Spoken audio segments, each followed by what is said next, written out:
is the fact that it's only one game or two, because he started the first 2 weeks ago, but if Tua plays as well as he looked yesterday and Herbert continues doing what he's doing, is that, you think, the final nail in Bob Quinn's coffin as far as if Sheila Ford is actually watching?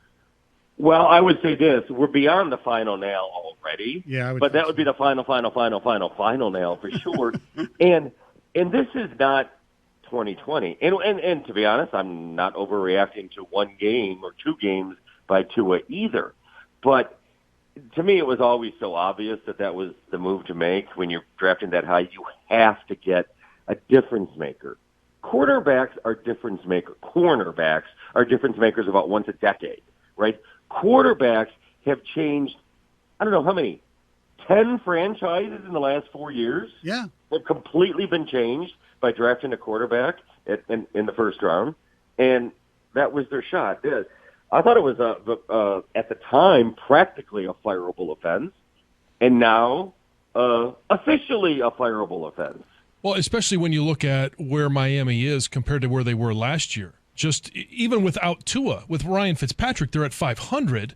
And I know the Lions were at 500 too at 3-3, but they're 500 and their prospects of continuing to improve throughout the year were much different than we had here in Detroit.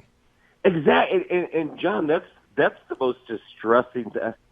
I feel bad like we're always depressing Lions fans, but sorry, that's what you got with this franchise. Remember a year, or was it 2 years ago, whatever, Miami was tanking. Right. Yeah. They traded Mink. They traded Minka Fitzpatrick. They did all that stuff. Yes, totally tanking. The Lions technically didn't try to tank, but went 3-12-1.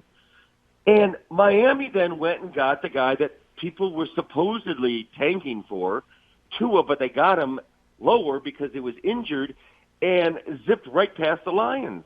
Like, they're not better than the Lions totally because of Tua, because they also have a very good coach. Well, it's funny because that was going to be my next thing. Another, indictment of Bob Quinn is he knew Brian Flores. He, could have picked him instead of Patricia. Believe it. There's so many things you can go down the line of. And Stoney, you've been saying it too, like the tight end. Why take Hockenson at 8? You could get Irv Smith, who looks just as good for the Vikings in, the second round. Right. There's so many of those, but I do think the Miami Dolphins thing with Tua, and they were the one that had hit rock bottom and were tanking for Tua or whatever. The Lions lucked into it. They didn't have to officially tank, but they still got Tua. He's sitting right there. Yeah.